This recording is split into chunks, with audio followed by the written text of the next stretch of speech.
गुरुर्ब्रह्मा गुरुर्विष्णु गुरुर्देवो महेश्वरा गुरु साक्षात् परब्रह्म तस्मै श्री गुरुवे नमः। अखंडमंडलाकारं व्याप्तं येन चराचरं तत्पदं दर्शितं येन तस्मै श्री गुरुवे नमः।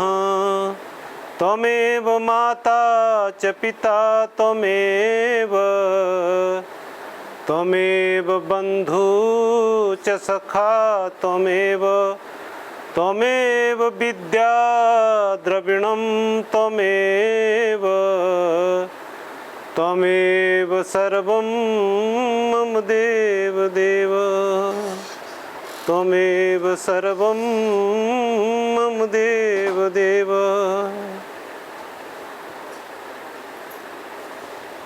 तो सर्वप्रथम गुरुदेव के चरणों में प्रणाम करते हुए यहाँ पे विराजमान सभी सज्जनों और देवियों, आपके चरणों में भी मेरा प्रणाम है। बहुत दिनों बाद ये ख्याल आया कि भाई हमें इकट्ठे होके प्रभु के गुणगान करने चाहिए। जैसे कि अभी बात चल भी रही थी कि जहाँ दो बंदे भी प्रभु की चर्चा में भाव भक्ति से याद करते हैं तो वो दो ही नहीं होते, तीसरा जिसको वो याद कर रहे होते हैं वो भी विराजमान हो जाता है। हमारे गुरुदेव भी कहा करते थे कि भाई जहाँ तुम दो जने भी अगर गुरु की चर्चा प्रेम में आके करते हो तो आप दो ही नहीं होते हो, तीसरा मैं भी वहाँ पे विराजमान होता हूँ। तो कहने का मतलब क्या है कि अगर इंसान संसार को याद करता है, जो जर्नली करता रहता है, अगर अच्छा याद करता है तो उस पर अच्छा प्रभाव पड़ता है। और अगर वो किसी ऐसे का विचार कर रहा होता है जो दुख रूप है तो उसके ऊपर दुख का ही प्रभाव पड़ जाता है। कहते हैं कि एक उदाहरण मैं बता रहा हूँ कि एक लेडी थी, वो चुपचाप बैठी हुई थी और एक आदमी दूर से सिर्फ उसको देख रहा था। उसको पता नहीं कि कोई मुझे देख भी रहा है, तो अकेली वो मुस्कुरा रही है, काफ़ी उसका चेहरा खिला हुआ है, खुश है। लेकिन धीरे धीरे वो देखता है कि वो खुशी उसके चेहरे से गायब हो गई, उदास हो गई, गमगीन चेहरा हो गया। तो वो आदमी फिर आया उसके पास, वो कहा कि माता जी अभी अभी तो आप इतनी खुश थी, आनंद में थी, चेहरा आपका खिला हुआ था, और फिर थोड़ी देर बाद मैं देखता हूँ कि वो खुशी गायब हो गई और आपके चेहरे पे उदासी आ गई, दुख के भाव आ गए। कहते ये क्या बात है, आपके पास तो कोई आया भी नहीं, किसी ने कुछ कहा भी नहीं, किसी को आपने देखा भी नहीं। तो वो फिर बोलने लगी, हंसने लगी कि हाँ तू ठीक कह रहा है। पहले मुझे अपनी एक लड़की का ख्याल आया था, बड़ी लड़की का, वो अच्छे घर ब्याही हुई है, मैं उसके घर गई थी, बहुत खुश थी, उसके अभी बेटा भी हुआ है, सारा परिवार खुश था। जब मैं उसका ध्यान कर रही थी तो मैं भी खुश हो रही थी उसका ख्याल कर करके, क्योंकि वैसा ही प्रभाव उसके ऊपर पड़ रहा था। कहते ठीक है, खुशी की बात है, लेकिन फिर दुखी क्यों हो गई आप? कहते उसके बाद मैंने, मेरी छोटी लड़की है, वो बड़ी दूर ब्याही हुई है, यहाँ भी बेचारी कभी कभी आ पाती है। मैं गई थी उसके पास तो बेचारी बहुत गरीब है, बहुत दुखी भी है, घर वाला भी उसका शराबी कबाबी है, कभी कभार उसको पीट भी देता है। उसके हालत देख करके मैं भी दुखी हो गई, मेरा चेहरा भी उदास हो गया, गमगीन हो गया। तो वो लेडी है, उसको अपने सुख दुख का कुछ भी नहीं है कि मैं सुखी हूँ, दुखी हूँ, भूखी हूँ, या गर्मी में हूँ, सर्दी में हूँ। जिसका वो ख्याल कर रही है उसके ऊपर वैसा ही प्रभाव पड़ रहा है। ऐसा ही इंसान है। अगर आप खाते का ख्याल करने लग जाओगे तो 100 प्रॉब्लम है, आपके ऊपर वैसी टेंशन आ जाएगी। अगर आप किसी खुशी का विचार करने लग जाओगे तो आप खुश हो जाओगे। ऐसे ही सत्संग है कि भाई आप सत्संग में बैठते हैं तो सत्य का यानी भगवान का, परमात्मा का, सत्य मतलब परमात्मा, एक ही सत्य है, परमात्मा ही सत्य है जो सदा है, जो सदा से है सदा तक रहेगा। ये शरीर तो हमारा नश्वर है, ये संसार में पैदा होता है बच्चे के रूप में, फिर जवान होता है, फिर धीरे धीरे बुढ़ापे की तरफ चलता जाता है और फिर एक दिन हर एक को जाना भी पड़ता है। शरीर तो नश्वर है, लेकिन इस शरीर के भीतर भी एक चेतन शक्ति है जो शाश्वत है। उसको परमात्मा की याद में जोड़ना एक ऐसा सुख देता है जो भौतिक सुख नहीं है, संसारिक सुख नहीं है। संसार में भी हमें सुख मिलता है, संसार में भी जो चीज़ हमें चाहिए होती है अगर वो हमें मिल जाए, मान लो हमें इंक्रीमेंट नहीं हो रही है, इंक्रीमेंट अच्छी मिल जाए तो हम खुश हो लेंगे, और जिनको अच्छी नहीं मिलेगी वो नाराज हो जाएंगे, दुखी हो जाएंगे। लेकिन ये सुख और दुख भी आप देखना वो 4-5 हफ्ते भर का होता है। जो बोलता है कि मेरे को कम मिली वो 2-4 हफ्ते पर हमसे बात नहीं करेगा, सर आपने क्या इंक्रीमेंट कुछ भी नहीं लगाई, वो हफ्ते बाद फिर वो नॉर्मल हो जाएगा। ऐसी खुशी वाला भी ऐसा ही है, वो खुशी उसके हफ्ते भर रहेगी, फिर वो वैसा ही हो जाएगा जैसे पहले था। संसार की खुशी भी, संसार का दुख भी सदा नहीं रहता। लेकिन कहते हैं कि भाई सत्संग ऐसा, सत्य कहते ही उसको है जो सदा रहता है। तो हमारे भीतर, सबके भीतर एक ऐसा सुख भी है, ऐसा आनंद भी है कि हम जब चाहें उसके साथ जुड़ करके उसका लाभ ले सकते हैं। वो ही सत्संग में बताया जाता है कि भाई इस भौतिक संसार में अगर आप सुख ढूंढ रहे हो तो महापुरुषों ने कहा है सुख ढूंढे दुख आगे आवे। आप सुख ढूंढोगे उसमें दुख ही मिलेगा बाद में। ढूंढ तो हम सुख रहे हैं, मतलब ये ऐसी परछाई है कि हम अपनी परछाई अगर पकड़ने जाएंगे तो वो परछाई हमसे और आगे चली जाएगी और आगे चली जाएगी। वो जितनी हम दौड़ेंगे उतनी परछाई आगे दौड़ेगी, उसको कभी पकड़ नहीं पाएंगे। लेकिन महापुरुष कहते हैं कि अगर हम अपना मुंह सूर्य की तरफ करके चल पड़े तो परछाई अपने आप पीछे आएगी।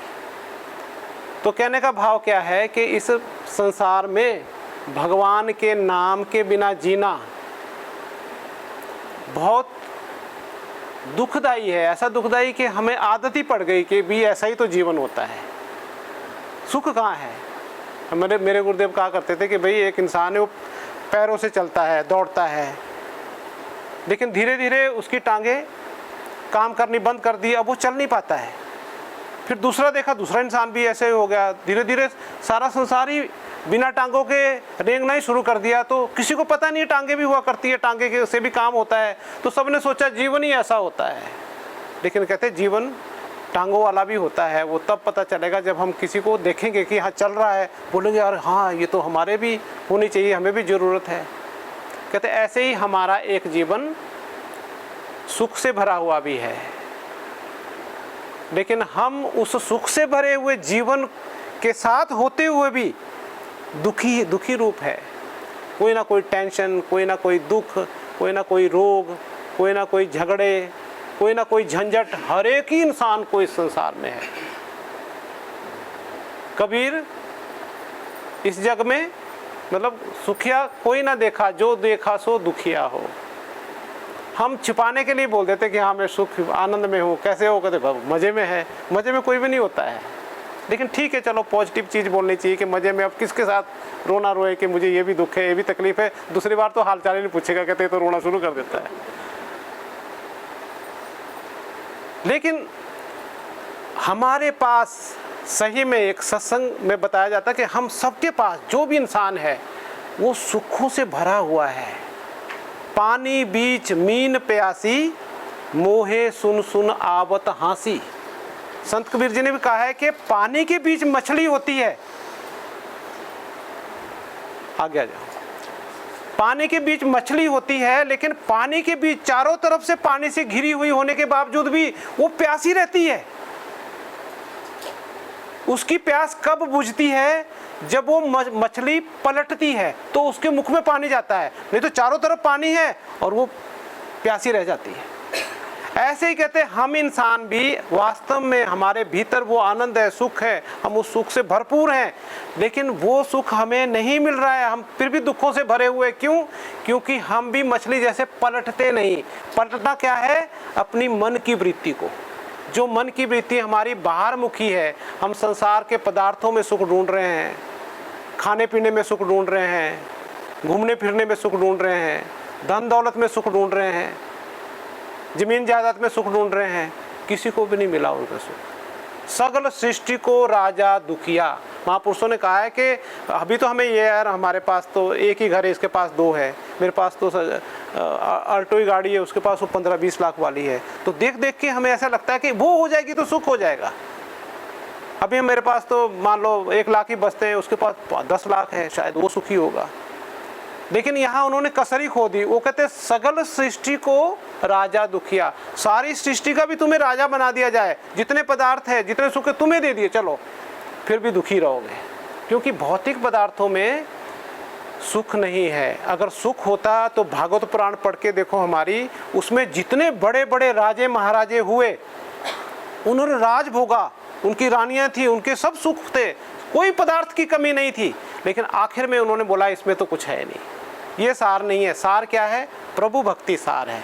उन्होंने वो करी। महात्मा बुद्ध के पास सब कुछ था, बल्कि जब वो पैदा हुए थे तो उसके जोशी होते, उन्होंने बोला कि भाई ये या तो कोई चक्रवर्ती सम्राट बनेगा या फिर ये कोई बहुत ही बड़ा सन्यासी बनेगा। तो उसके पिता ने सोचा यार सन्यासी थोड़ा ना बनाना है, कोई भी पिता नहीं चाहता कि मेरा बेटा भगत हो जाए या सन्यासी हो जाए। वो कहता है कि ये मेरे जैसे ही चक्रवर्ती सम्राट हो। तो कहते इसको किसी दुख को जरा भी लगने मत देना। अगर इसको जिस दिन थोड़ा सा भी एहसास हो गया कि संसार दुख रूप है, उसी दिन संसार को छोड़ देगा। तो उसके पिता ने घर में ही जवान टीचर उसको पढ़ाने के लिए रखे, सारी सुख सुविधाएं उसको दी, यहाँ तक कि बूढ़े लोग भी उससे दूर रखे कि कोई बूढ़ा आदमी, कोई बीमार आदमी सामने ना आ जाए। क्यों? देखेगा अच्छा आदमी ये बीमार और बूढ़ा भी होता है तो वो उस शरीर को, इस संसार को दुख रूप समझ के छोड़ देगा।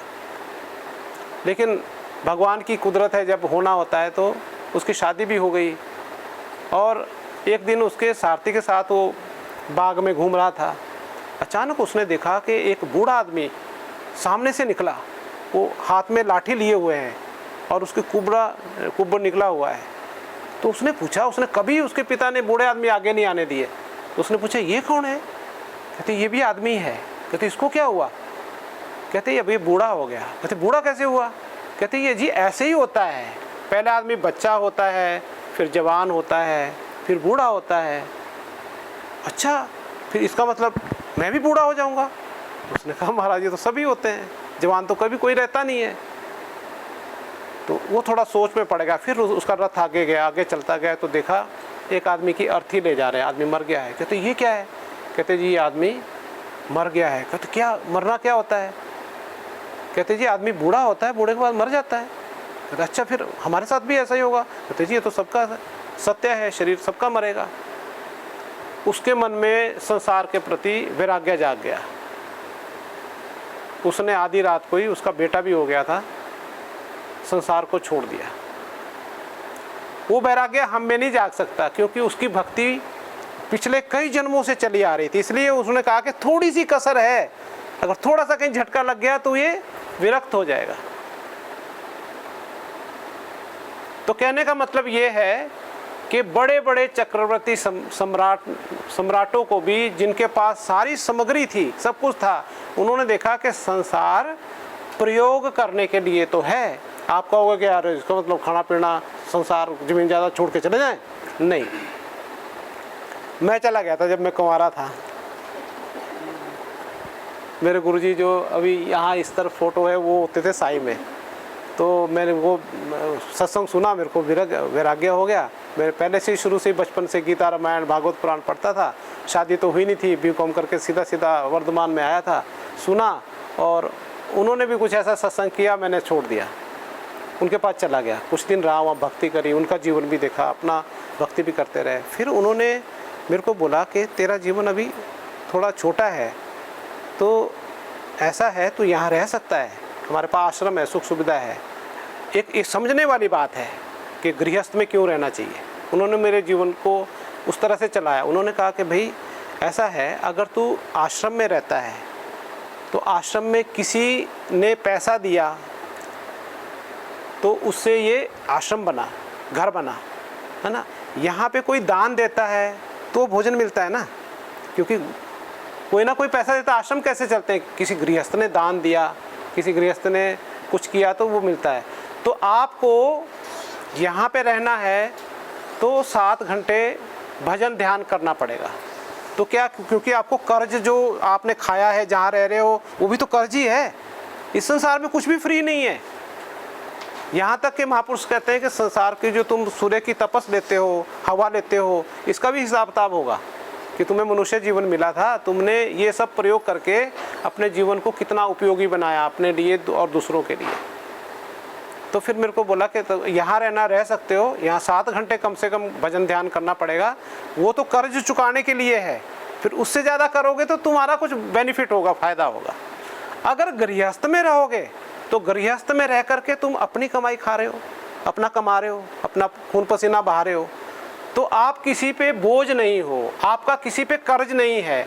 वहाँ आप रहते हुए दिन में आप 15 मिनट लगाते हो भजन ध्यान में, भगवान के ध्यान में 1 घंटा लगाते, 2 घंटा लगाते हैं, वो आपकी आध्यात्मिक कमाई है। उससे कुछ आपको लिया नहीं जाएगा, हिसाब नहीं लिया जाएगा। किसी दिन नहीं भी हुआ तो कोई बात नहीं, कम से कम कर्ज तो नहीं चढ़ा। लेकिन आश्रम में रहोगे और किसी दिन नहीं किया तो उल्टा कर्जा चढ़ गया आप पे, वो देना पड़ेगा। क्योंकि आश्रम में दान देता आदमी तो ऐसे तो देता नहीं कोई भी। कोई बोलता है मेरी बीमारी ठीक हो जाए, कोई बोला मेरी ये इच्छा पूरी हो जाए। तो जब हम वहाँ खाते हैं तो हम अगर यूज करते हैं तो इसका हिसाब था हमें भी देना पड़ेगा। इसलिए फ्री कभी भी नहीं है। हम अगर आश्रम में भी जाते थे तो हमें सिखाया जाता था कि भई अगर यहाँ पे लंगर खाते हो तो कुछ ना कुछ दे दो उसका, ताकि आपके ऊपर कर्ज ना चढ़े। तो उन्होंने फिर मेरे समझ में आ गया।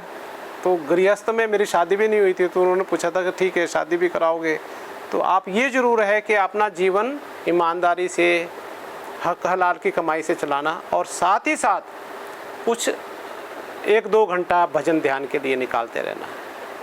तो उससे क्या होगा कि आपको जो परमात्मा की कृपा जो है सबके पास है, उससे कनेक्शन हो जाएगा, जुड़ जाएगा। आपको एक गाइडेंस मिलती रहेगी कि जीवन को कैसे चलना है। आप जीवन के खतरों से बचे रहोगे। जीवन के जो गलत रास्ते हैं, हमारे सबके अंदर एक आत्मा की आवाज़ होती है, एक मन की आवाज़ होती है। मन जो होता है वो बाहर की चीज़ों से प्रभावित हो जाता है। वो देखता है इसके पास है तो मुझे भी चाहिए, उसका फ़ायदा है कि नहीं फ़ायदा है उसको कुछ लेना देना नहीं है, बस चाहिए क्योंकि उसके पास भी है। और वो चीज़ नहीं होगी तो उसको ऐसा महसूस होता है, उसके अहंकार को ऐसा होता है कि जैसे मैं कुछ भी नहीं हूँ। कई लोग तो डिप्रेशन में आ जाते हैं कि मेरे पास वो चीज़ ही नहीं है, उसके पास है, तो अपने आप को हीन भावना आ जाती है। लेकिन जो आत्मिक रूप से जागा हुआ है उसके अंदर भी एक आवाज़ आत्मा मन की आती है कि ये चाहिए, फिर दूसरा बोलता है कि तुझे चाहिए, इसका फ़ायदा क्या है। और गलत काम करने को मन जब दौड़ता है तो कहते हैं कि भाई चोर होता है, डाकू होता है कोई, उसके अंदर भी एक आवाज़ आती है कि गलत है ये। फिर मन इतना प्रबल होता है, कहते हैं गलत गुलत कुछ नहीं है, सब कर रहे हैं ना, तू भी कर ले, कौन देखता है। तो मन हावी हो जाता है। और जिनके अंदर विवेक जागृत होता है, जिनके अंदर आत्मा जागृत होती है, मन उनका भी बोलता है लेकिन अंदर की आत्मा रोक लेती है, नहीं ये नहीं करना है। तो मन बकवास करता रहता है, मन बोलता रहता है वो तो करता रहे, मैंने नहीं करना है, जिस रास्ते पे चलना है वैसे ही चलना है। तो कहने का भाव है कि सत्संग से बिन सत्संग विवेक ना होई, राम कृपा बिन सुलभ ना सोई। गोस्वामी तुलसीदास जी ने कहा है कि सत्संग का मिलना ये प्रभु राम की कृपा है, क्योंकि सत्संग में बैठ कर के ही हमारे अंदर विवेक जागता है। विवेक और बुद्धि में फ़र्क है। हम कहते हैं ना बुद्धि तो हमारे में भी है यार, अच्छा बुरा देखने की, लेकिन बुद्धि मन के अधीन है। अभी बुद्धि मन के अधीन हो जाती है कि मन बोलता है करना है, फिर बुद्धि चलती नहीं है, वो कहता है करना ही है। जैसे आदमी कहता है कि भाई ये गलत काम है तो बुद्धि निर्णय देती है, नहीं नहीं गलत ये करेगा तो पकड़ा जाएगा, तेरे को मार पड़ेगी। मन बोलता कुछ नहीं होता, देखी जाएगी, कर ले, तू कर लेता है, मन करवा लेता है, बाद में पछताता है। तो वो बुद्धि जो है वो भी संसार का ही लाभ हानि देखती है, लेकिन विवेक होता है जो आत्मा का एक चीज़ है कि भाई वो उसने करना वही है जो आगे चल करके भी अच्छा ही होगा, जो सत्य रास्ते पे चलना है, चाहे बेशक अभी उसको कष्ट है। तो सत्संग सरोवर दा पानी पापा दी मैल गवा देंदा, ये लाह के कालक जन्मा दी कागा तो हंस बना देंदा।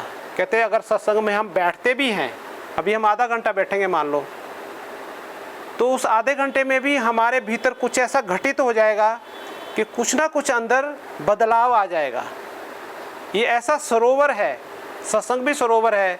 बाहर सरोवर मतलब एक तालाब है, स्वच्छ पानी का है, हम गर्मी से पसीना से बदबू आ रहा है, सरोवर में जाते हैं, नहा लेते हैं, फ्रेश होके आ जाते हैं। ऐसे ही मन भी है, मन के ऊपर भी मैलें जमती है। जो हम जाते हैं, किसी से झगड़ा हो गया, किसी से ईर्ष्या होगी, किसी से कुछ बोल दिया हमने, कोई अच्छा बुरा बोल दिया, मन पे सारे प्रभाव दाखिल हो जाते हैं। ये भी जब सत्संग में बैठता है या नाम के साथ जुड़ता है तो इसकी सफाई होती है, निर्मलता होती है, और सत्संग के बाद ये फिर एक हल्के मन से उठता है, निर्मल मन से उठता है कि ऐसा सरोवर का पानी है, पापादी मैल गवा देंदा, मतलब हमारे अंदर जो पाप हैं, बुराइयां हैं, उनको साफ कर देता है। ये लाह के कालक जन्मादि, लाह मतलब उतार देना पंजाबी में, लाह के कालक जन्मादि, जन्मों जन्मों से हमारे भीतर विकार हैं, बुराइयां हैं। कई होता है ना, माँ बाप के दो बेटे हैं, वो दोनों को एक जैसा पालता है, एक जैसा खर्चा देता है, एक जैसा ही सब कपड़े सब कुछ देता है, एक बेटा अच्छा हो जाता है, दूसरे बेटे में बुराइयां आ जाती है, जबकि माँ बाप ने तो दी नहीं। इसका मतलब पिछले जन्मों से भी चली आ रही होती है।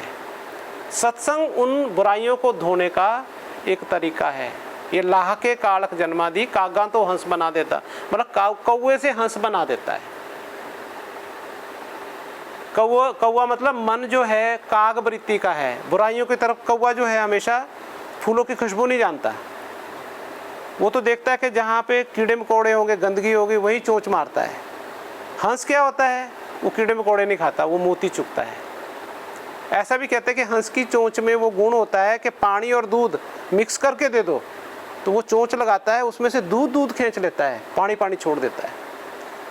मतलब हंस वृत्ति होना कि इंसान हमेशा अच्छी माहौल में नहीं होता, कई बार उसको गलत माहौल में भी जाना पड़ता है, लेकिन वहाँ भी वो बुराई नहीं ग्रहण करेगा, अच्छाई होगी तो ग्रहण कर लेगा, नहीं तो छोड़ देगा सब कुछ, ऐसे ग्रहण ही नहीं करेगा। तो सत्संग से ही विवेक आता है, और राम की कृपा से हमें सत्संग मिलता है। जिन जिनको सत्संग मिला, वाल्मीकि नारद घट जोनी, निज निज मुखन कही निज होनी। उदाहरण देते हैं कि भाई वाल्मीकि जी थे, अब उन्होंने तो अपना जीवन परिचय ऐसे लिखा कि वो पहले तो वो भी एक डाकू ही थे। हालांकि कई लोग बुरा मान जाते हैं कि वाल्मीकि जी तो भगवान ने उनको डाकू क्यों बोला, लेकिन उनका जीवन जो पहले था, उन्होंने ऐसे बोला कि मैं तो एक डाकू था, एक महापुरुष जा रहे थे तो पकड़ लेते थे लूटने के लिए सबको, तो उसको भी रोका कि रुक जा भाई, वो रुके नहीं, महापुरुष तो अपनी मस्ती में जा रहे थे। फिर दूसरी आवाज़ दी रुक जा, वो फिर भी नहीं रुके। तीसरी बार आवाज़ दी कि रुकता कि नहीं रुकता है, फिर वो अपना हथियार उठा के आ गया। तो वो महापुरुष रुक गए, उसकी तरफ देखा, मौत से नहीं डरे। वो कहते मैं तो रुक गया, तो तू कब रुकेगा? तो वो सकपका गया, क्योंकि महापुरुषों में वो तेज होता है जो आम आदमी में नहीं होता, जिसके प्रभाव से बुरी प्रवृत्ति वाले लोग भी बुराई छोड़ के अच्छाई में प्रवृत्त होने लगते हैं, क्योंकि उनका ऑरा ही ऐसा होता है। उनका जो आभा मंडल होता है, जिस आभा मंडल में आ गए तो उससे प्रभावित हो जाते हैं, वो मजबूर हो जाते हैं उसकी बातों को सुनने और मानने के लिए। महापुरुषों में ऑरा होता है। तो उन्होंने कहा कि क्या मतलब रुक जा, तू नहीं रुक रहा था, मैं तो रुका हुआ ही था। तो वो महापुरुष कह रहे कि मैं तो रुक गया, तू कब रुकेगा? कहते क्या मतलब? कहते भाई जो तू ये पाप कर्म कितने जन्मों से, कितने समय से कर रहा है, लोगों को मारता है, उनका धन लूट लेता है, फिर अपनी आजीविका चलाता है, तुझे पता नहीं है? इसका हिसाब देना पड़ेगा। तो वो घबरा गया, क्योंकि महापुरुष वो शीशा है, आईना है, जिसमें आदमी को अपना सब कुछ दिखने लगता है। जैसा वो है मन का, अच्छा या बुरा। तो वो उदास हो गया। कहते अच्छा, मेरे को तो पता नहीं था कि इसका हिसाब भी देना पड़ेगा। कहते फिर घर में पूछ के आ कि तू कर किस लिए कर रहा है, ये इतना पाप कर रहा है, क्या इसका हिसाब तुझे ही देना पड़ेगा या तेरे परिवार वाले के लिए, जिसके लिए तू कह रहा है कि मैं परिवार वाले के लिए कर रहा हूँ जी, इसलिए करना, मेरा तो यही आजीविका का साधन है। तो पूछ ले भाई कि वो तेरे फल जो तू पाप कर्म करता है वो भी भागी होंगे कि नहीं होंगे। तो घर गया हो, अपनी पत्नी से पूछा कि मैं तो ऐसे लूट के लोगों को मार के लाता हूँ, उनका धन छीन के लाता हूँ, तो मेरे को तो पाप लगेगा, इसका मेरे को भुगतान करना पड़ेगा, क्या तू मेरे इस पाप कर्म में भागीदार होगी? तो कहते हैं मुझे क्या लेना देना, मैं तो तेरे को ब्याही हुई हूँ। अब तू अच्छे कर्म कमा के ला, बुरे कर्म कमा के ला, जो तू ही होगा जो जैसा तू कमा रहा है, मैं नहीं तेरे पाप की भागी होंगी। माँ को पूछता है, माँ भी बोल देती है कि तू ये उल्टी सीधी बातें सीख के कहाँ आया तू, चल तू अपना कर्म करता रहे जैसे। नहीं माँ तू बता, ये मेरे पाप कर्म का तू भी सहभागी होगी कि नहीं होगी? तो वो भी मना कर देती है। मुंह लटकाए महापुरुष वहीं रुके हुए हैं कि पूछ के आ। तो वो आ जाता है कि नहीं महाराज कोई भी नहीं है, लेकिन मेरे को कुछ उपाय हो सकता है, क्या मैं छूट सकता हूँ, क्या इन पापों से मेरा छुटकारा हो सकता है? तो कहता हो सकता है। तो उसको अब उसमें कहते हैं कि उन्होंने राम नाम दिया, लेकिन उसने राम तो कभी सुना ही नहीं, वो तो मारता ही रहता था, मरा ही सुना। तो उन्होंने महापुरुष तो राम बोल के गए, चले गए, थोड़ी देर बाद भूल गया। वो कहते क्या बोला होगा, शायद मरा मरा ही बोला होगा, तो मरा मरा मरा मरा बोलते हुए समाधि में चले गए। ऐसा लिखा है, उल्टा नाम जपत जग जाना, वाल्मीकि भय ब्रह्म समाना। कहते उन्होंने उल्टा ही नाम जपा और वाल्मीकि जी ब्रह्म के समान हो गए। तो भगवान का नाम लेना ये मनुष्य जीवन का में आने का एक ऐसा फायदा है जो मनुष्य जीवन में ही हो सकता है। मनुष्य जीवन की महानता क्यों कही गई? बड़े भाग मानुष तन पावा, सुर दुर्लभ सब ग्रंथन गावा। ऐसा क्यों कहा गया कि मनुष्य योनि 84 लाख योनियों में सबसे उत्तम है? क्योंकि मनुष्य योनि को एक तो ये अपने पिछले कर्मों का भोग रहा है, जिससे वो सुखी या दुखी, अमीर या गरीब या जैसा भी है पिछले कर्मों के हिसाब से है, ये उसमें उसका वश नहीं है, उसको भोगना ही पड़ेगा। लेकिन इसको आज़ादी भी दी है कि अगला जन्म, अगला जीवन या इस जीवन में भी तू कर्म करके अपना जीवन जैसा चाहे वैसा बना सकता है। ये इंसान को ही दी। 84 लाख योनियों में जो देव योनि है, मतलब मनुष्य अच्छे कर्म करके देव योनि में चले जाते हैं, उनको भी ये आज़ादी नहीं है, उनको भी अपने अच्छे कर्म ही भोगने हैं वहाँ पे। वो कुछ नया नहीं कर सकते। इंसान नया कर सकता है, अपना जीवन बदल सकता है। स्वर्ग नरक अपवर्ग निसेनी, ज्ञान विराग भक्ति शुभ देनी। या तो ये अच्छे कर्म करके स्वर्ग में भी जा सकता है, बुरे कर्म करके नरक में भी जा सकता है, और भक्ति करके ये भगवान से मिल भी सकता है। तीनों ही रास्ते खुले हुए हैं। कहते इंसान के ऊपर है, अब जैसा जीवन बना लो। इसलिए इसको सत्संग होता है कि ताकि ये विवेक बुद्धि जागे और ये अपने कल्याण का साधन करके अपना आगे का जीवन संवार सके। इसलिए सत्संग जरूरी है। हम लोग सत्संग में बैठे हैं, चाहे हम, महापुरुष कहते हैं एक घड़ी, आधी घड़ी, आधी से पुन आध, कबीर संगत साध की, कटे कोट अपराध। मतलब ध्यान करना, भजन करना, पूजा करना, तप करना, तीर्थ करना, दान करना, इसमें तो शरीर को कष्ट भोगना पड़ता है। तप करने में भी कष्ट होता है, यात्रा में भी बड़े बड़े पहाड़ चढ़ने पड़ते हैं, व्रत करने में भी भूखे रहना पड़ता है, जप करने में भी माला तो फेरनी पड़ती है। लेकिन सत्संग कहते बड़े भाग पाइब सत्संगा, बिन ही प्रयास होई भव भंगा। बड़े भागों से सत्संग मिलता है और बिना प्रयास, कुछ प्रयास नहीं करना, हम आराम से बैठे हैं, इसी में बदलाव होना शुरू हो जाएगा। क्योंकि जो सत्संग के वचन है वो ऐसे बीज की तरह है, देर सवेर वो पनपेंगे, हमारा जीवन उसी हिसाब से चल पड़ेगा। सिर्फ जो सुनाने वाला हो उसका जीवन वैसा होना चाहिए। एक तो होता ना कि भी कथा वाच दी तो उसका जीवन पता नहीं है कि नहीं है, वैसा है तो रंग शब्दों से नहीं चढ़ता। अगर उसका जीवन जो अपना आप ऐसा है और वो उसके पास हम बैठे हैं तो उसका असर आता है। बात